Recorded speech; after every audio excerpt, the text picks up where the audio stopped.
Hello mga darling! Welcome back to my channel. Miss ko kayong lahat! Pasensya na ang onti ng vlog natin today. Hindi today, actually ngayong month, pero babawi ako sa inyo. Tagal ko nang hindi nakikipagkwentuhan sa inyo. Nakaupo lang tayo, nagkikwento ako. So ngayon, ikikwento ko yung mga ganap ko lately. Kasi actually, ang dami ko talagang ganap. Ang dami kong errands, ang dami kong side quest. Pero yung iba kasi hindi ko na vlinag dahil baka feeling ko kasi maumay kayo. And may mga inasikaso din kasi talaga ako lately na hindi ko pa pwede i-share sa inyo. Pero very soon, ayan yung magiging content natin. So comment down below kung may hula kayo or anong tibok ng puso nyo.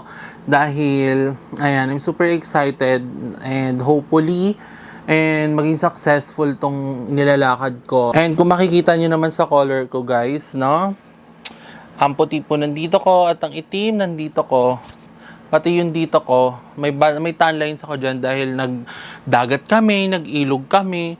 So, ayan po yung mga bakas ng mga family vacation namin nila mama nila, Ate Susette, and ng mga ibang kasama pa namin na hindi ko na din na-vlog. Pero, isa-isahin natin, ang ganap ko nung nung June, si mama kasi is nagprobinsya, so kami ni William, nagstay talaga kami dun kala Ate Susette. 2 weeks din siguro yon. Tapos sinundo namin sila, which is napanood nyo naman yung vlog ko, nung sinundo ko sila ng pag-uwi nila mama. And after that, tuloy-tuloy na yun guys, dahil inasikaso namin yung first scholar ni William. Iba vlog ko din yun guys. So ganito kasi ang nangyari, hindi ko kasi na-explain din sa isang vlog ko doon na na scholar si William sa Chiang Kai-shek, which is si Gold yung nag-backer niya. So, thank you so much kay Gold kasi ang daming trinayoutan ni William. And yung San Sebastian, basta madami sa Manila, Eyak, yan, iba-iba talaga. And ayon, nakuha si William sa Chiang Kai-shek, full scholar, pero yun yung mga inasikaso namin nung pag-uwi agad ni mama. Since si mama nga lalo, wala pa yung pahinga from province. Dire-diretso na yung alis niya sa pagsama kay William sa pag-asikaso sa mga papers. And ako din, sinamahan ko si William kuha ng papers ng school niya. Tapos si mama sumasama naman sa kanya pa Manila dahil kinausap siya ng coach. At the same time, ayan, kausap din ni mama yung both parents ni William. Kasi syempre, yun nga, sagot yung scholar nung ni William ng school. Pero yun nga, hindi sagot yung dorm. So, isa yun sa mga inasikaso din namin ni mama. And iba-vlog ko din yan dahil sasamahan nyo kaming maghanap ng apartment sa Manila. Ayan, mag-apartment hunting tayo doon para sa dorm ni William. Tsaka na yung details pag sa vlog na yun mismo. Pero, ayun yung isa sa mga inasikaso namin ni William. And ayun, nag-usap-usap din kaming family kasi sobrang porsigido kasi talaga ni William guys. Sobrang sipag niya kahit hindi pa siya nagdo-dorm ngayon guys. Binabiyahe niya simula dito sa amin, Amadeo, hanggang dun sa may Chiang Kai-shek malapit sa may Quiapo. So everyday, Monday to Friday, binabiyahe niya yun para lang makapag-training siya. Aalis siya dito ng 10 a.m. o uwi siya dito ng 10 p.m. na. So, ayun, sobrang sipag niya and gustong-gusto niya talagang matupad yung dreams niya sa pagbabasketball niya kasi since nga super close kami ni William, yun nga, gusto niya daw ma-achieve yung dreams niya na makapaglaro sa UAAP sa mga malalaking liga, which is yun naman talaga yung lahat, pangarap ng lahat ng mga athletes, di ba? Makapaglaro sa mga malalaking liga. And nakaraan, nag-scroll ako sa TikTok. Tapos ginamit ko kasi yung iPad ni mama. Tapos dumaan dun yung TikTok niya na parang hindi ako pwedeng panghinaan ng loob. Parang ganon. Kasi sa picture niya, siya nagbabasketball siya. Tapos sa pangalawang scroll is kaming tatlo picture namin ni mama, ako, tsaka si William. Dahil parang para sa kanila, ginagalingan ko sa buhay. Para mapanalo niya daw, ganyan, maging successful siya, mabigay niya yung buhay, ganyan. Nung nakita ko ngayon, in-scroll ni William, pero binalik ko. So, ayun, nakakatawa lang kasi si William, parang sobrang, persigido niya talaga sa dreams niya and alam niya talaga yung gusto niya sa life. Which is nakakatawa kasi at the age of 14, alam niya na and sobrang, alam mo yun, siya mismo gumagawa ng paraan din para ma-achieve niya yung dreams niya. 'Di ba? Ang mahalaga kasi dito din guys kasi syempre since bata nga si William, sobrang focus niya sa mga importanteng bagay. So hindi siya matropa, hindi din siya yung alis-alis para sa tropa, tambay-tambay, hindi siya gano'n. Nakakatawa kasi mas siya sa mga importanteng bagay kasi nga gusto niya maging successful din talaga. And isa yun sa ina-admire ko naman kay William kasi Alam nyo ba guys, hanggang ngayon, hindi ko alam kung anong gusto ko talaga sa buhay din. Isa din yan sa mga iniisip ko talaga. Kasi even before pa naman, nung high school ako talaga, hindi ko talaga alam kung anong gusto ko. Kung natuloy nga yung pag-aaral ko nung senior high tsaka college, kung di nagka-pandemic, hindi ko talaga alam kung anong gusto ko. Kasi hindi ko alam. Hindi ako sa walang ambisyon guys, ha? Hindi sa wala akong pangarap, pero hindi ko alam kung anong gusto ko. Alam niyo, hindi ko alam kung may makaka-relate sa akin no, na hindi naman ako naghanap ng validation, pero alam mo yun, parang ako mismo sa sarili ko, hindi ko alam kung ano gusto ko para sa buhay ko. Kaya nakakatawa si William, at least alam niya na yung gusto niya talaga para sa sarili niya kahit na bata pa siya. Kasi isa din talaga yung sa struggle, pero ayun, kami naman nila Ate Susette kapag may mga gathering din. So, sinasama ko ni ate pag kasama yung mga taga-kaingin. Katulad na karaan nag-birthday si Ate Jenica, yung kapatid ni Jeko. So, pumunta kami doon. Andun lahat ng kaingin kasi birthday nga ni Ate Jenica. Nakakatawa lang mag-look back sa mga dati naming kapitbahay. Ay, nagkikwentuhan lang kami doon na mga ganap namin dati sa kaingin. And ayun, habang pinagkikwentuhan na parang grabe, sayang din talaga yung kaingin. And grabe din talaga yung nabuong friendship ng mga kapitbahay namin doon. Kasi kung tutuusin, hindi talaga kami lugi sa kaingin, guys. Wala talagang title yun. Tapos nung dinimolish, ayan, binayaran kami isa-isa. And ayun, syempre kasama na din yung chismis doon. Mga chismis na kaming nalaman na, wala ganyan.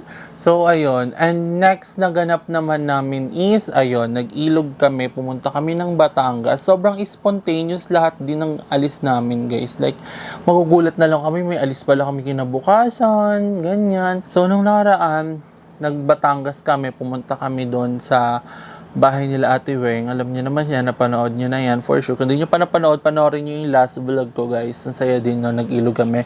And dahil doon, ayan, nangitim ako. Pero ayan, nagpapaputi na ako uli, guys. Pero kung tituusin, ito talaga yung tunay kong puti before. Isipin niyo na pag nagpantay na yun. Kaya tapos naman na yung summer. Kaya okay lang yan. Lately din talaga, nagtitake ako personally para sa aking health. Not because may nararamdaman na ako, pero I want to be better. I want to look better. Kasi, alam ko yung potential sa sarili ko. Kasi, syempre, sarili ko to, iaangat ko na, di ba? Sino pa bang mag-aangat nito? Kasi, puro kayo pa. So, ako, alam ko kasing mas magiging better ako and para sa akin din naman tong ginagawa ko. So, most of the time talaga, hanggat wala akong ginagawa, andito lang ako sa bahay, is pinipilit ko talaga magpaka-physical activity. Hindi naman yung super hard na physical activity. Nagwo-walking ako 30 minutes to 1 hour. Kasi, I don't know, for some reason, nag-start nga kasi yan, guys. Unang-una kasi, na-broken hearted talaga ako. Na-broken ako nung March. Tapos nung March, doon ako nag-start mag-walking. Tapos totoo talaga yung papayat ka talaga pag broken ka, wala kang gana kumain. Kaya totoo talaga, magpaka-broken kayo, guys, papayat kayo, sasarap kayo. Kaya talaga ngayon, pinapamper ko yung sarili ko talaga. Like, bumabawi ako sa sarili ko kasi pag talaga, guys, pag na-inlove kasi talaga ako. I mean, lahat naman siguro tayo. Pag nagmamahal tayo, lagi tayong all out talaga, di ba? Kaya bumabawi din ako sa family ko. Pero I'm super happy na super lakas pa ni mama. Like, speaking of mama, malapit na din pala yung birthday niya. So, isa din yan. Actually, nagplan din kasi kami before. Actually, nung nakaraan lang, kung magbe-birthday celebrate ba siya sa Jollibee. With her, kasama yung mga friends ng senior citizen. Di ba? Para cute lang yung atake. Pero, hindi na itutuloy dahil ang gusto ni mama, pag yung panggagastos daw dun sa celebration na yun, ipadadagdag niya na lang daw sa pambili ng school supplies ni William or kung basta para kay William. Kaya ayun, cancel. Ang gusto siguro it's either kakain na lang kami sa labas kasi ang hilig talaga ni mama is buffet. Pero siya bahala. Pero magpapakain siya dito sa mga kumari niya dito. Yun lang yung gusto niya, masaya na siya doon. Magbe-birthday na din siya sa July 7 and next agenda pa namin is magbe-birthday din si Jazz o ang Little Queen Elsie. Alam niyo naman, na-meet niya siya uli nung nakaraan sa vlog ko. So magbe-birthday din siya. Magkasunod sila ni Mama. Si Mama is 7, si Jazz is 12. So abangan niyo yan sa vlog ni Mami. Actually, hindi ko sure kasi baka nasa Dumaguete si Mami nun. So, baka sa vlog ko na lang. So, ayun. And, pasok ka na din nila William sa July 15. Kaya nagmamadali din kami maghanap ng apartment agad. And yun nga, kinausap din talaga ng maigi ni mama yung both parents. Kasi syempre, pag nag-Manila na si William, yung gastos doon na pangkain, apartment, syempre, make sure ni mama na hindi makakawawa si William. Pero hopefully, matuloy si William doon kasi gustong-gusto niya din talaga. Pero kung hindi naman, may backup plan naman kami. Pero ayun, ang maganda kasi dun guys, parang madali nilang ma-expose pag nag-UAAP. And kaya ayun, super excited din ako sa result ng lahat ng mga ginagawa ko ngayon. Especially sa mga pag-walking ko and sa aking pagpapapayat. And para, alam niyo yun, laki ng braso ko. Pero ayan, at least makita nyo ngayon para ma-compare nyo for the following months. Hindi naman tayo nagmamadali. Kasi before nga, di ba nag-OMAD ako noong 2024. Actually, hindi ko masabing nag-OMAD. OMAD ako din kasi at the same time, broken din ako noon. Na para bang deja vu. So, ayun. Kaya, gusto ko na broken kasi pumapayat ako eh. Ayoko na mag-OMAD kasi after noon, parang lahat ng crave ko lahat after kong mag-OMAD, nung di na ako nag-OMAD, crave ko lahat ng hindi ko nakain ng mga time na yun, which is wrong. Kaya mahalaga daw talaga kapag nagda-diet ka is yung pang long term and yung kaya mong i-sustain for the rest of our life. Yun talaga yung purpose talaga ng diet. Hindi para lang papayat ka for the meantime tas tataba ka uli kasi hindi mo naman na-sustain yung lifestyle na gawa mo. Kaya ayun, hindi naman ako nagmamadali. And isa pa nga sa mga mahalagang ginawa ko din talaga, yun nga, hindi ko pa pwedeng i-share guys.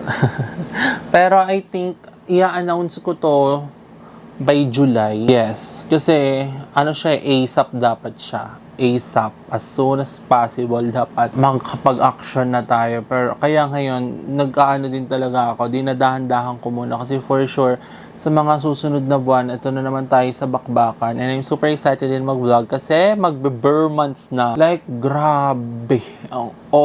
Burr months na uli. Naaalala ko pa yung mga nangyari last year. Kaya kong isa-isahin yung araw simula July hanggang December. Tapos magbe-burr months na naman uli. In 3 months ang OA. So, ayun, I'm super excited din makapag-vlog nga. So, yun. Hopefully, support nyo ako. And thank you so much sa nanonood pa din ng vlog ko, guys. I'm really grateful to all of you. And sa mga nagko-comment din about sa mga vlogs ko, thank you so much, guys, for appreciating my edit or kung ano man yan. And kayo, comment down below, guys, kung ano pang mga vlog ang gusto nyong gawin ko. Mag-suggest lang kayo dyan. Pero I think right now, dito ko na-end yung vlog natin. Hopefully na, iniisip ko kasi baka may nakalimutan pa ako na hindi ko na-share sa inyo. Pero abangan nyo na lang sa mga next vlog natin is maghahanap tayo ng apartment ni William sa Manila. So, yun ang ating mga agenda sa susunod na mga araw. Abangan nyo yan. So, anyway guys, thank you so much for watching this video. Actually, super clear lang nito and kwentuhan lang din talaga. Thank you so much sa pakikinig nyo sa aking chika today. Ayun, yun lang naman. Nakwento ko naman na lahat and sana wala akong nakalimutan. So, yun lang guys. Thank you so much for watching. I love you all. Abangan nyo yung mga next vlog ko.